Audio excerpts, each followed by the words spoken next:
Bonsoir Jérémy, bienvenue dans le BG. Bonsoir. Ça va? C'est la crise. Oui, D'accord, vous accueille, vous me dites c'est la crise. Ah oui, c'est la crise en Ligue 1, il n'y a plus d'argent. Il n'y a plus d'argent. Alors on dans arrête les clubs français, on arrête tout. Mais bon, il y en a quand même un peu chez les clubs qui sont en Coupe d'Europe, ça va. qui sont en Coupe du Monde des clubs, comme le PSG. Mais la réalité des clubs français, c'est pas celle du PSG. Elle est bien plus sombre économiquement. La réalité des clubs français, c'est celle que nous décrit le président du FC Metz, Bernard Serin, qui n'est pas du tout serein. Excellent. Par rapport à la dernière saison en Ligue 1, nous allons perdre 20 millions. Donc, il faut plutôt faire un peu plus que 20 millions en opération de transfert. Et ensuite, il faut avoir un plan d'économie de toutes sortes. On est dans cette situation financière pour les 11 clubs qui ne sont pas européens, dont nous faisons partie. Et c'est avec ça qu'on doit commencer la saison qui vient. Et donc, c'est ça qui campe le décor. Ça campe le décor et ça nous montre donc pourquoi c'est le mercato de tous les dangers pour la Ligue 1. Ah oui, les flèches rouges et vertes. Bon, il y a un immense danger parce que pour le moment, il n'y a aussi pas de droit de télé pour les clubs français. Et oui, il n'y a pas de droit TV parce qu'il n'y a pas de diffuseur pour le moment. Et s'il n'y a pas de droit TV, ça fait beaucoup moins d'argent pour les clubs. Donc, urgence, ils doivent vendre leurs meilleurs joueurs. C'est ce que nous explique Christophe Lepetit, qui est économiste du sport. Ce mercato devient encore plus vital dans le sens où il faut qu'il cède probablement plus de joueurs qu'il ne l'aurait souhaité et avec des montants de plus-value de cession à réaliser qui sont relativement conséquents. Et donc quand on est dans une position de vendeur et que le marché sait que cette position est celle-ci pour les clubs français, c'est pas forcément la meilleure des positions de négociation pour eux.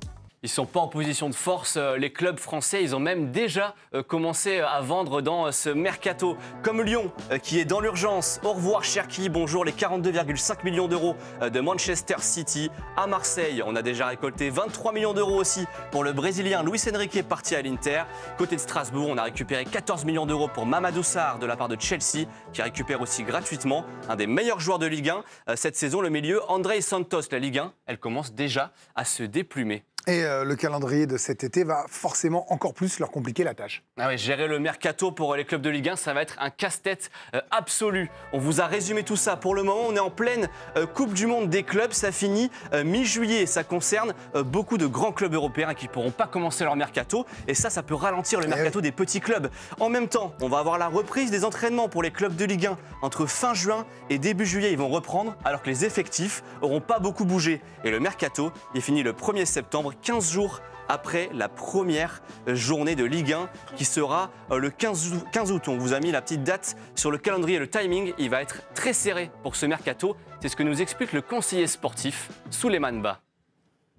Ce sera un petit peu plus long qu'habituellement, ça c'est sûr. Je pense que ça va se jouer en deux parties. Là, la Coupe du Monde des clubs, une fois qu'elle sera terminée et que les clubs auront repris, on va dire début juillet, tu auras une première vague. Et après, tu auras, comme on dit, un petit peu le mercato de réajustement. Fin août, ça va dégainer dans tous les sens, ça c'est sûr. Feu d'artifice de transfert donc à prévoir en fin de mercato. Souleymane Ba qui nous a confié aussi qu'il a été mandaté ces dernières semaines par plusieurs clubs pour vendre des joueurs parce que c'est la priorité et c'est pas une surprise pour Christophe Lepetit. Les clubs vont devoir aussi activer beaucoup de réseaux, que ce soit Le Havre, Angers, Nantes, peut-être avoir recours à beaucoup d'agents sportifs qui vont les aider à trouver des débouchés pour leurs joueurs en espérant pouvoir générer des indemnités de transfert. Alors, quelles sont les solutions pour les clubs? Comment on recrute quand on n'a pas d'argent? La réponse de l'agent de joueurs Franck Bellassène.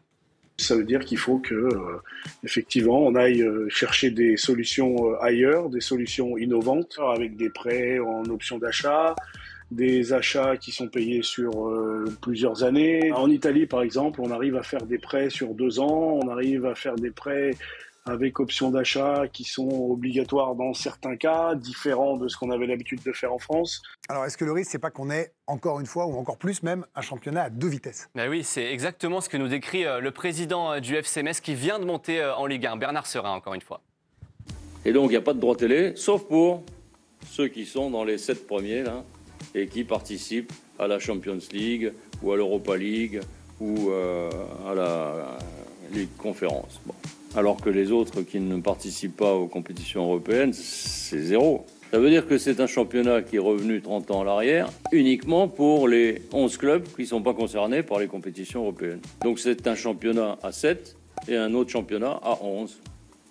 En gros, il y a les clubs qualifiés en Coupe d'Europe et les autres. Il y a aussi la Ligue 1 comparée aux 4 grands championnats. En Angleterre, en Espagne, le mercato, il a bien démarré, alors qu'en France, la grosse arrivée pour le moment, c'est Eric Dier qui arrive du Bayern en fin de contrat. Il a 31 ans, il n'était pas toujours titulaire. Voilà, ça vaut ce que ça vaut. Alors qu'à l'étranger, il y a des montants et des noms qu'on ne voit pas du tout en Ligue 1. 10 millions d'euros, par exemple, pour Alexander-Arnold de Real, alors qu'il était en fin de contrat. 60 millions d'euros pour Oysen, grand espoir espagnol. Le 3e transfert de l'histoire pour Liverpool avec Wirtz, c'est pas encore officiel, mais ça devrait avoir lieu. Frimpong pour 35 millions. Reinders à City pour 55 millions d'euros. Tao Bayern pour 80. Ou le frère de Jude Bellingham, Job, qui est arrivé à Dortmund pour 30 millions. Bon, on peut résumer quels sont les clubs qui sont le plus en danger en Ligue 1 là dans la saison qui va venir. On a fait une carte justement pour y voir plus clair. Feu vert, feu orange ou feu rouge. Feu vert, c'est malin, c'est comme les feux de circulation. Exactement, pas mal. pour Paris évidemment, feu vert. Feu vert pour Marseille, Monaco qualifié directement en Ligue des Champions. On a mis Strasbourg qui a le même propriétaire que Chelsea. Rennes et le Paris FC qui sont gérés par 2 des plus grandes fortunes françaises. La catégorie du milieu, feu orange pour ces 4 clubs. Nice qui a réduit la voilure ces derniers mois. Lille qui a connu aussi une cure d'austérité avant de retrouver l'équilibre. Lens qui a beaucoup vendu. Brest qui a eu des belles sommes grâce à la Ligue des Champions. Et puis à droite, là c'est la catégorie du drame, feu rouge pour tous ces clubs de milieu de tableau ou de bas de tableau. Toulouse, Auxerre, Nantes, Angers, Le Havre, Lorient, Metz et évidemment Lyon qui a un rendez-vous important mardi prochain avec la DNCG et qui est toujours sous la menace d'une relégation. Tous ces clubs en rouge vont très peu dépenser, voire pas du tout. C'est ce que nous explique notre collègue spécialiste du mercato, Flavien Trésarieux.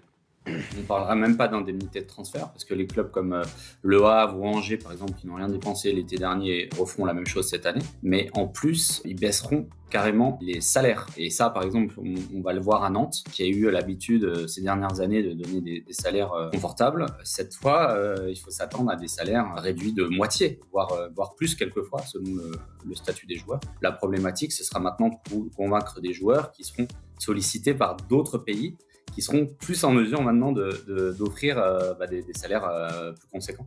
Alors Jérémy, je ne vous félicite pas, c'est malin, parce que maintenant j'ai peur, mais pas peur pour le foot, peur que le slogan « La Ligue des Talents » ne veuille plus rien dire. D'après Flavien Trésarieux, qu'on vient d'écouter, ce ne sera plus la Ligue des Talents, mais peut-être la Ligue des Talents émergents. C'est long. Et pour ça, il faudra que les clubs soient très malins. Il va falloir plus que jamais utiliser son imagination et la data pour aller dans des championnats étrangers, voire dans les championnats français, mais vraiment dans les divisions inférieures. Mais ce qu'on verra, je pense, poindre, c'est beaucoup plus de confiance accordée aux jeunes. Nantes, par exemple, le fera. Je pense qu'Angers a des joueurs un peu en post-formation, ils essaieront. Ce sera la Ligue des Talents, mais la Ligue des Talents émergents, plus que jamais des jeunes. Les très jeunes donc au pouvoir et les stars. Est-ce qu'on en aura des stars à la rentrée en Ligue 1? Ça c'est la vraie question. Regardez qui pourrait arriver et ça fait rêver évidemment. Ce serait incroyable d'avoir Pogba en Ligue 1. Il négocie en ce moment avec Monaco. On parle aussi d'Ansu Fati, l'ancienne pépite du Barça. On a aussi Laporte à l'OM, Naïef Aguerd dont on parle, l'autre défenseur central, ou Nelson Semedo, l'ancien barcelonais. Voilà, c'est 2 clubs du coup. Voilà, ça concerne 2 clubs. C'est important. Ah, ouais. Marseille, Monaco, ça montre aussi qu'on est finalement dans une Ligue 1 à 2 vitesses dans ce mercato. Marseille, Monaco, Paris et le reste. Merci Jérémy, merci Arthur Girand qui vous a aidé là-dessus. Giovanni, parce que vous suivez les transferts de très près, évidemment, est-ce qu'on n'a pas un risque d'être encore plus que d'habitude la Youth League d'Europe Ou est-ce que finalement, on dit ça depuis des années, ils sont de plus en plus jeunes et on s'en sort bien? Non, moi je pense pas parce que je pense que le gros défaut des clubs français c'était de surpayer des joueurs moyens, d'avoir des politiques totalement déraisonnables sur le marché des transferts, alors qu'on a avec le Brésil, on a les 2 types de joueurs qui se vendent le mieux et on a une formation qui est formidable. Donc moi je pense que c'est un mal pour un bien, mais en fait il n'y a rien qui change. C'est-à-dire que les clubs qui peuvent dépenser d'argent pourront toujours le faire. Le seul problème, c'est qu'à cause des droits télé, on aura un coût de fonctionnement pour les clubs. Ils ont besoin de cash. Donc je pense que c'est important que les clubs, entre eux, retravaillent la distribution parce que le foot français est dans un bordel incommensurable et qu'à cas exceptionnel, situation exceptionnelle. Donc en gros, au lieu d'être à 1 pour 7 comme actuellement ou 1 pour 5 entre le PSG et le Havre, 1 pour 2, 1 pour 3. On soit 1 pour 2, 1 pour 3, le temps de 2 saisons, tout ce genre de choses ou pour toujours? Non, peut-être pas pour toujours, le temps que ça se répartisse un peu, que les clubs soient de nouveau sains. Mais c'est mieux de faire ça et de travailler de manière intelligente plutôt que de faire des bêtises comme de vendre une partie de la Ligue 1 à CVC pour 1 milliard pour toute une vie. C'est de réfléchir intelligemment. Et je pense que les gros clubs ont conscience qu'ils ont besoin que le championnat de France soit compétitif et que donc il y a un côté collectif. Est-ce que ça risque pas de marcher Candice qu'avec le PSG, ce que dit Giovanni, parce que quand on voit l'Olympique de Marseille qui a dû vendre pour que ça rentre dans les comptes au 30 juin, Luis Enrique, c'est ça, alors certes la plus-value est franchement bien, on parle de 23 millions alors qu'ils l'ont acheté 8, donc ça leur fait Lens 15 millions. Cet hiver, ils ont anticipé. Et Lens a anticipé, donc 30 juin ils ont vendu à ce niveau-là. La solidarité quand vous avez besoin d'être dans les clous, moi j'en suis ravi, hein, mais je vois qu'un club ou deux avec Monaco peut-être capable de solidarité en fait, non ? Oui, alors après, en fait, ça va accentuer ce qui était déjà le mercato des clubs français, finalement. C'est qu'on va insister sur les jeunes, effectivement, essayer de trouver des bonnes idées à l'étranger, mais il y aura toujours les gros clubs qui vont pouvoir faire des coups, et derrière, il faut être malin, quoi, ça va être ça. Et on va aller plus dans ce sens-là pour les 2-3 prochaines saisons. Maintenant, on ne va pas non plus... ça va pas... Ça vous inquiète ou pas, là, ce qui se passe en ce moment ? On ne parle pas de droit télé uniquement, on parle de l'ensemble de cette situation financière ça fait pas précaire. Mais oui, c'est sûr que à chaque semaine, chaque mois, on a une mauvaise nouvelle. On se dit oui, les conséquences vont être que... Bon, maintenant je ne sais pas si on peut être encore plus bas. On va lancer la chaîne du côté de la Ligue et tout. C'est un peu c'est la dernière chance. Là où je serais très inquiète, c'est si effectivement cette solution ne fonctionne pas. Si on n'arrive pas à avoir d'abonnés, si on n'arrive pas derrière à renflouer les caisses et à avoir justement cet objectif qui ferait que derrière, il y aurait des droits à télé qui permettent de rémunérer en conséquence les clubs.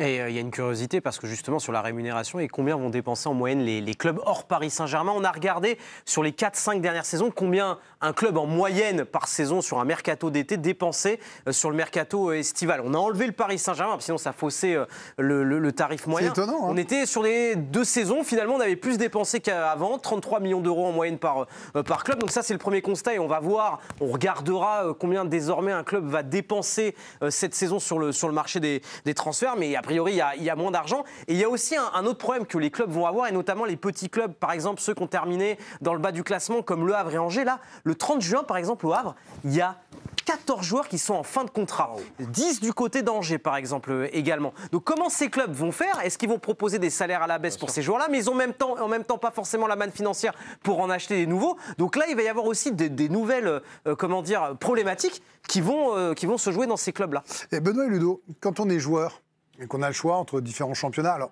là, le PSG a gagné avec des champions, donc il y a un côté attractif sur les Ligue 1. On a vu qu'on avait rattrapé un peu de retard sur l'Allemagne au coefficient. On a un peu creusé l'écart avec les Pays-Bas, avec le Portugal. Ça fait partie des bonnes nouvelles, parce que là, on joue les oiseaux de mauvais augure, mais tout à fait de manière réaliste, Jérémy. Il y a aussi des bonnes nouvelles quand même qui sont arrivées sur au moins le plan européen. Ça attire quand même la Ligue 1 aujourd'hui, à salaire égal par rapport à notre championnat, où on se dit, il y a des clubs qui sont un peu, jouer les fins de contrat. Est-ce qu'on a un risque d'élite sale gueule ? La Ligue 1, ça attire toujours parce que c'est un tremplin pour aller en Angleterre, pour aller en Espagne. Combien de joueurs partent là-bas ? Adrien Truffert, 17 millions d'euros à Bournemouth. Un an de contrat, il reste. Un an de contrat. Ça veut dire que la Ligue 1 attire, parce que la Ligue 1 a besoin d'argent. La Première Ligue a la manne financière, donc ils peuvent envoyer. À vos souhaits, Ludo. Donc je pense que la Ligue 1 attire toujours. Moi, le problème, ce qui m'inquiète un peu, c'est qu'on parle de transfert. Très bien.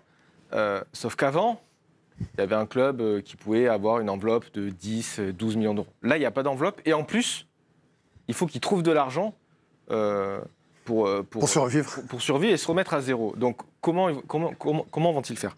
Je pense qu'effectivement, les fins de contrat, ils vont leur proposer des nouveaux contrats, peut-être à la baisse ou au même salaire. Donc du coup, ils ne remettront pas la main à la poche pour faire des transferts. Mais est-ce que la Ligue 1, sur la deuxième partie de tableau, est-ce que le niveau ne va pas un petit peu baisser ? Parce que, rappelez-vous, c'était déjà pas foufou, quand même. Dans des clubs de deuxième partie de tableau, il y avait toujours 1 ou 2 joueurs à acheter à l'étranger, dans les pays de l'Est, ou un peu de Belgique. Mais regardez, même quand on voit Teddy Thomas, qui avait fait une super première partie avec Reims, et puis derrière, il n'était même plus dans le groupe.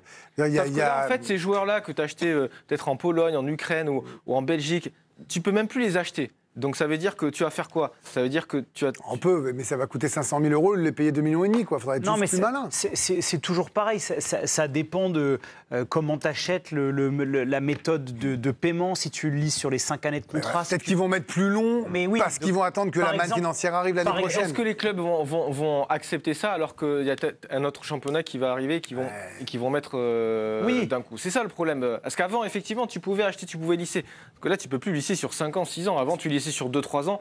Tu ne peux pas faire sur 5 ans. S'il y a un club espagnol ou italien qui arrive, ils payent sur 2 ans, mais ils vont aller... les Italiens, ils ne pourront pas. Ils vont aller là-bas.